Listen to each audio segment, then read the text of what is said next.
So begins our journey, YouTube, onto building a motorcycle from the ground up. Frame up.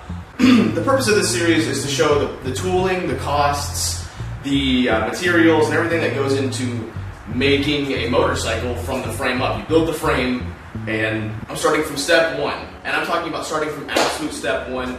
The tools you'll need, I'll go over that in the next video, will be the tools that you need to build this. I kind of want to use this project as a way to show people who have no experience, no knowledge, they don't have any prior experience with stuff like this, and show them that they can do it if they have enough energy and time and creativity. That people without the skill can learn how to do this type of stuff, because besides doing some like minor hardtailing and a little bit of cutting and welding, I have no bike building experience. You know, I started out working on like my 1982 CM450 back in the day, and now I want to build a motorcycle from scratch and hopefully not kill myself. So I'm doing as much research as I possibly can, finding all the proper tools, talking to as many people as I can about building a motorcycle and kind of what goes into it, and I kind of want to cut that aspect out of it for you guys and be able to lay down a list of this is what you do for this is how you do this, and this is what you need, and this is how much it's going to cost. That's a dog. He is not required for this, but it is recommended. So for the first step of this project, we need to build what's called a motorcycle frame jig. A jig is basically like adult Legos for motorcycles, where you take raw steel and a little bit of extra parts and you turn them into an outline to basically build your motorcycle inside of. The purpose of a jig is to make sure that everything's straight, that the neck aligns with the wheel. I mean, you have a lot of different factors that can go wrong into making a motorcycle, and if you were to just build one without a jig, it would not be straight, it would not be level, it would not be even. So this is literally the most important part when it comes to building a motorcycle, besides your physical abilities, which we'll get into later. Right here I have several pieces of raw pre-cut steel that I got from a local steel supplier. Most towns, especially if you're closer to a bigger town, will have a steel supplier. By the way, every bit of the dimensions and the design that I'm using is in the description, so if you are interested in making your own frame jig and following along with this build, then you can. I've listed everything that you need in the description because I can't remember off the top of my head, so just click on the description and you can read the dimensions, the metal, and blah blah blah. You have 2x3 and 2x2 square tubing. This is what we're going to use to make our frame and rotisserie. Now, total cost of this steel right now is about $200 for me.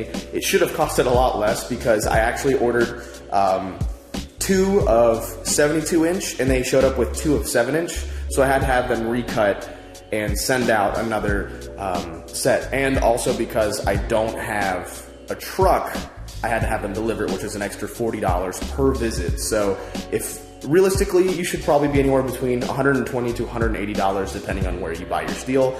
But they were able to cut every piece of steel for me to the exact specifications of which I needed it, so I don't even have to do that. Otherwise, you'd have to get a lot of just big pieces of steel.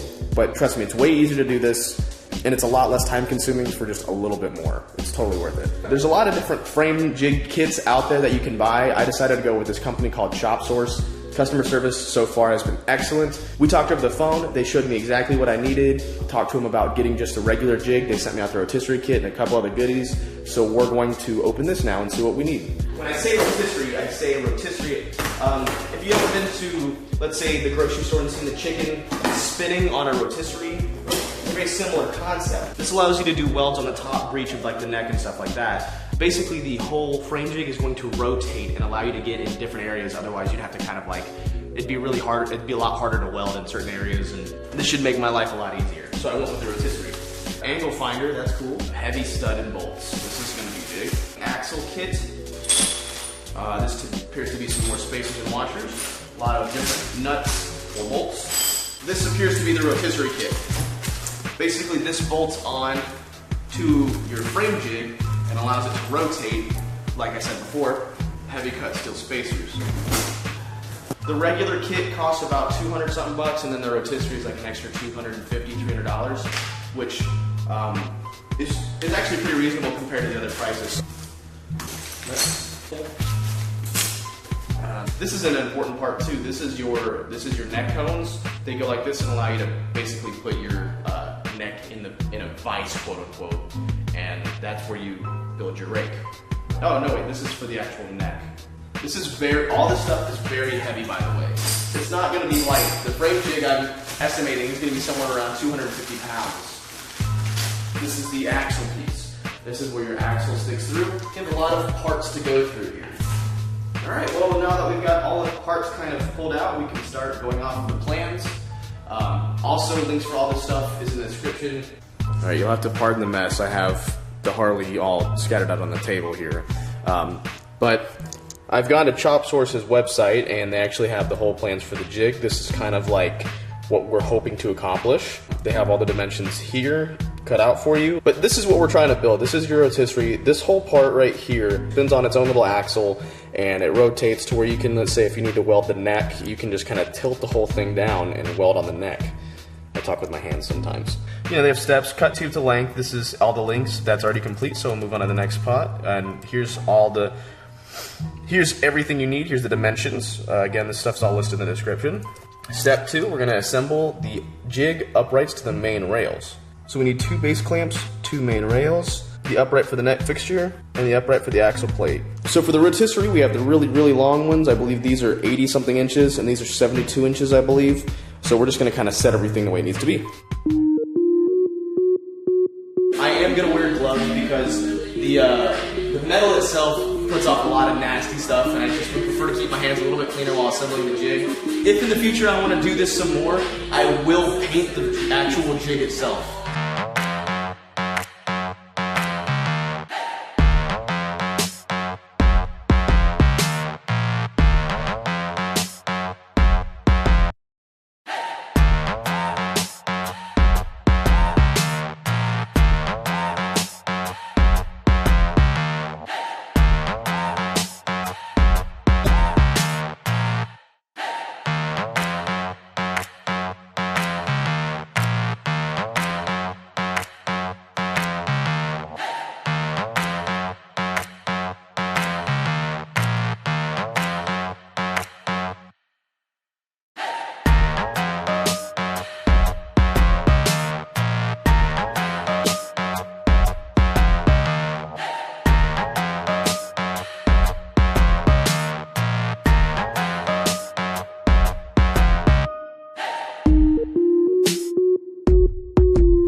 Alright, I already made a quick mistake, but I've already fixed it. So this plate is actually usable for 2x2 or 2x3, so they have pre-drilled holes on the plate. So if you wanted to use 2x2, you could use these 4 holes right here that you can't, it's hard to see, but there's a hole right there. If you wanted to use 2x3 and have it longer, you go here. If you want to do 2x3 and have it taller, you go here. And the plates are acceptable for both of those. And I didn't really think about it because I bought 2x3 for the long ones, and then the neck I bought 2x2s. Which it will accept, and I didn't notice that, but you basically just wedge that in there and it keeps it both square and level. And I've already fixed that because I had it going through these holes, but now it's going through these. So just something to think about in the future. So this is the rotisserie. It's been built. We still have to add actually the rotisserie parts. I'm going to do that in a minute, but what I'm going to do now is I'm going to build the actual frame jig itself that will rest inside of here. Good to go. Cool, right? Let's go. Rotisserie frame itself is built. We'll worry about the feet in a second. I want to go ahead and make the jig itself. So what we have here is we basically have the we have the rotisserie holder right here. Then we have the bottom rail.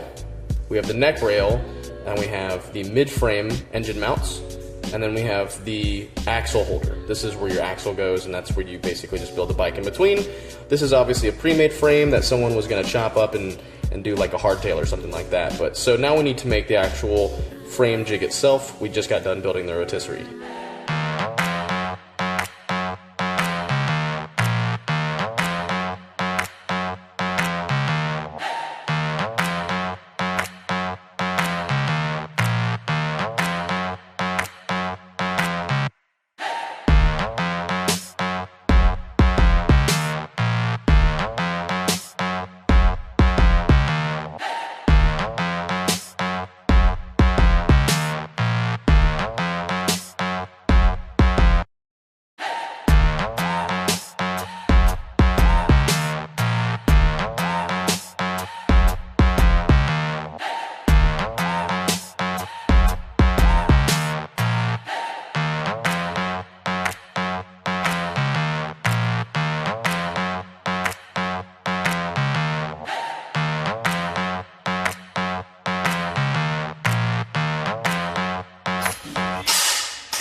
Alright, so now we have, well, we still have a dog. He's right there. Okay.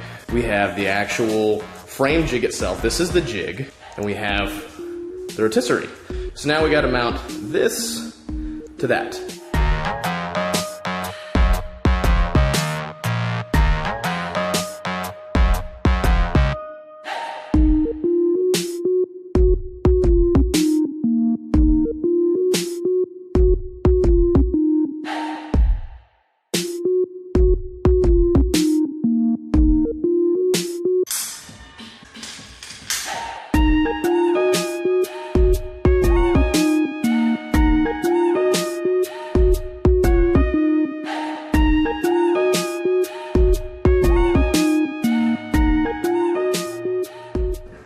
So this piece is actually adjustable in several different ways. If you want to jack up the nose cone, you basically just twist this up and it'll go up, and you can choose how long of a rake, how tall you want the frame to be. It's adjustable this way, it's also adjustable this way. Of course, this is actually not as quickly adjustable, but you also kind of don't want it to be. You want this to be able to cinch down, because movement is the biggest enemy when it comes to making a motorcycle frame, at least according to the research that I've done. You want to make sure that once you've done all the measuring and the exact sizing that you want, that this will stay in position. So this is designed in such a way that when you figure out what exactly you want your rake to be, whether you want it to be relatively tall, if you want it to be a really long rake, if you want the forks to come out really at a steep angle, then you can just adjust it, you figure out what the angle is, and then you tighten it down, and that thing will never move. Because this is actually where your bike starts. When building a motorcycle frame, you start from the neck, and you move your way down with the down tubes, and then you go with the spine. And then you meet back at the axle. Once you get to the point where you're happy with your rake, you cinch this sumbitch down, now she'll never move again. That is until you decide that you want it to.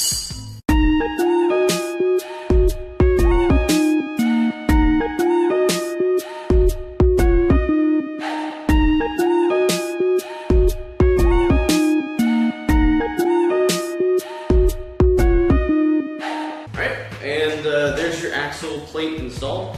Now you can do, there's a couple of adapters you can get. You can do, I think this is, I want to say this is the equivalent of 1 inch. This might be 5/8, I don't remember. I believe this is 1 inch, which is Harley, I believe. I'm sure someone can correct me in the comments. But you have different, you have like the majority of the different axles.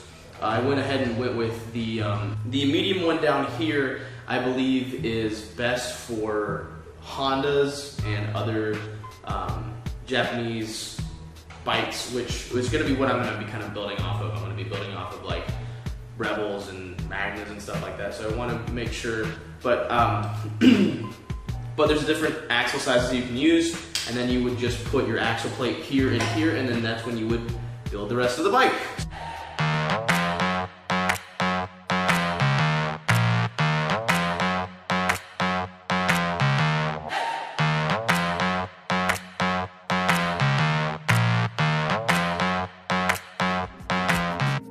And there we go. So the jig itself is done. The rotisserie is bound to be finished soon. So that's the motorcycle jig itself. That's where you would build a motorcycle. This is totally motorcycle buildable ready, or whatever you want to call it. The next step is to mount the actual jig inside the rotisserie. Let's go over the parts real quick. This is your neck cone. This is where you put the neck of the motorcycle. This is how you adjust the angle of the rake. This is your center fixture, aka where your first engine mount should go. And then this is the rear axle. Of course, all of this is adjustable. I can move this back if I want to have a longer frame. Specifically because I like the length of my Magna, I'm going to be doing my best to make my first bike about the length of the Magna. So I will, in fact, probably be moving the rear fixture back a little bit. But it's all adjustable, however you want to do it. If you want to make a longer motorcycle, you make a longer motorcycle. So all we have left now is the rotisserie part, and then the feet, the legs of the actual rotisserie. And then that's it, and the frame is done. But, you know, I'm hungry, and I don't feel like working on it anymore for the rest of the day since I got such a late start. So I will pick it back up tomorrow. Of course, you won't be able to tell that because I'll just cut the video and edit it to where it looks like it's the same day. So here comes tomorrow. And we're back in the garage. Wow, that was quick. I was able to do that transition fluidly. So, we're resuming. Where the last little bit of steps remaining are to drill and weld the spacers on here. and then install the actual rotisserie on here. Should be pretty simple. According to the instructions, we drill a 7/8 inch hole, 1 inch from one end, and then another 7/8 inch hole, 4 inches from the same end. So if I'm guessing, what they mean is they mean to drill a hole 1 inch down and then another inch, and then another 4 inches down from the same end. I'm just gonna use my little Chinese marker to mark it and then be good to go. Make sure you measure. So what I've done is just drawn little crosses here so I can find exactly where the middle is. This one is 1 inch down from the top. This one is 4 inches down from the top. And I've used an awl to kind of punch a hole, or just enough to indent where I want the drill bit to go through. That way it doesn't walk the bit doesn't walk around and mess up where the center of the hole is when I'm drilling. And I'm using this to make sure that the measurements were right on the website, and it is. That's the center. That's not.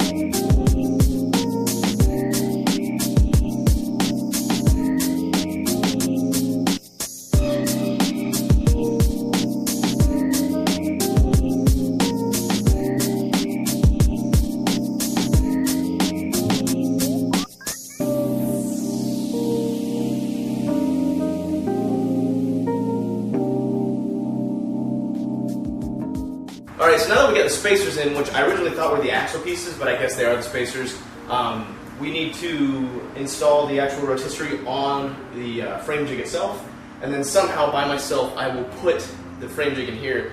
And that doesn't sound like a lot, but that thing probably weighs close to 150 pounds, and it's big. It actually might weigh more than that. I think altogether the steel weighed about 250 pounds, including all the extra like bits and stuff. So that probably weighs closer to 200 pounds. I might go and just sit it on my stool and like raise it because it's got a hydraulic seat, but we'll figure that out.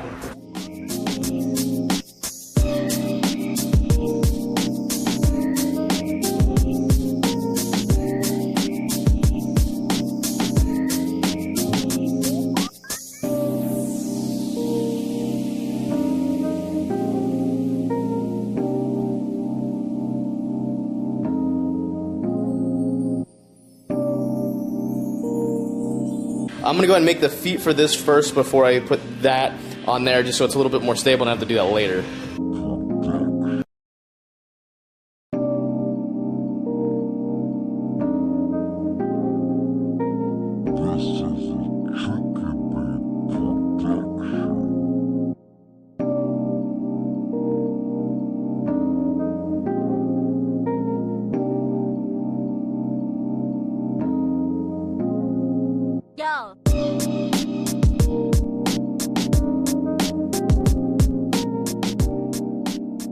So now that the holes are drilled, I'm using this nut right here at the bottom of the feet, and I'm going to weld that to the base plate, the bottom of the feet, and that way they're going to be adjustable and they pivot, and this way no matter what surface you're working on, it will be level, which is really solid work by the people over at Chop Source.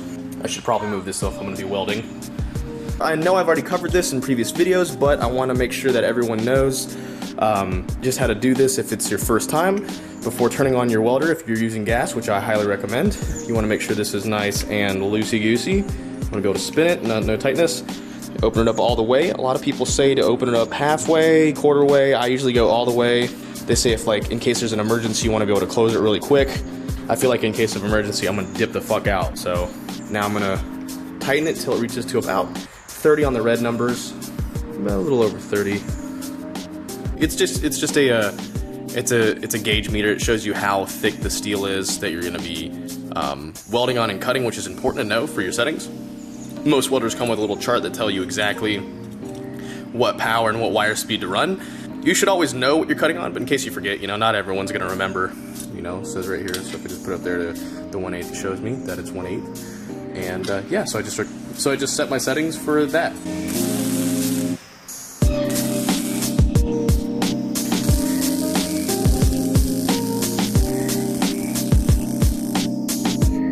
Alright, so we got foot number 1 and foot number 2 ready to go on. Basically, these just sit in between the rails and they just act as feet. That's it. These are adjustable and they kind of like cup, so if you're on an angle, they'll fucking do that thing. But you're able to adjust these by screwing them down and tightening them and this, that, and the other, so it allows you to have a level frame jig.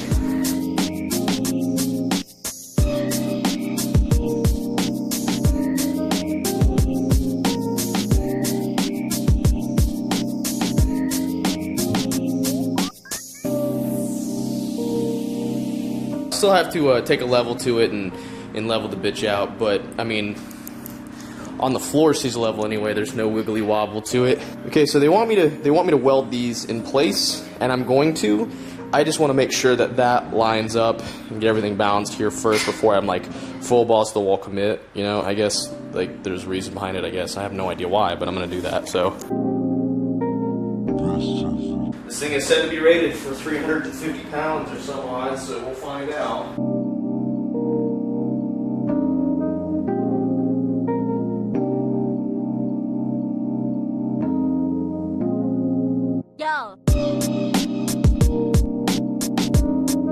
But that doesn't seem very level.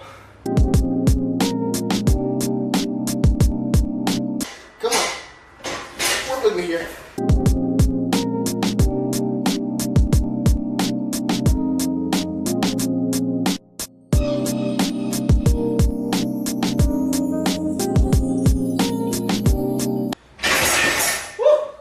Not good? No bueno. God. See, you know? Alright. That $25 stool is working pretty good right now.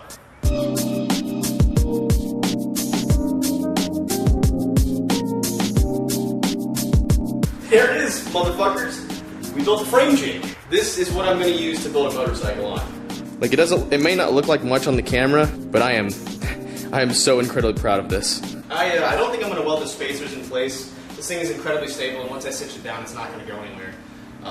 Plus, I feel like if I ever had to break this thing down, which I will when I move, which I do quite often, that would be a huge pain in the ass. So I think that I'm going to make sure every bolt is torqued down to what I feel is appropriate. They say 20 foot-pounds on the instructions, but I don't have a torque wrench, so I'm going to do it by hand. Just make sure everything's good and I'm happy with it, and then level it out, and then call it good. I cannot believe I'm looking at this like this. This was my biggest concern, because building a frame jig is like the most important part. This is the part that decides how the bike is going to turn out. If this is done incorrectly or done wrong, then your bike's going to come out incorrectly and wrong. But it looks like in the spec, all I got to do is make sure everything's level and the angles are good, and then I can start building a motorcycle.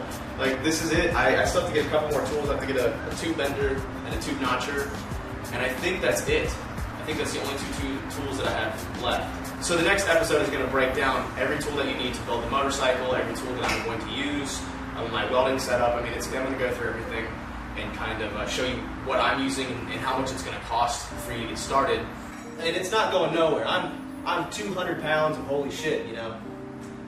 Oh yeah, one more thing I forgot to mention. This one rotates. This one rotates and locks into place, so you can weld it in different areas. So if you want to weld the neck up here, you don't have to stand over it. You can just tilt it and weld it. It's that simple. That concludes this episode, man. We've got a frame jig built. I'm going to go clean up the garage and hang out with Chase on Two Wheels and Yomi R6. He's in town. And next thing I'm going to do is order the DOM tubing and the rest of the tools that I need. And we're going to build a freaking motorcycle. I'm very nervous, but I'm excited at the same time. Dude, shit's about to get real.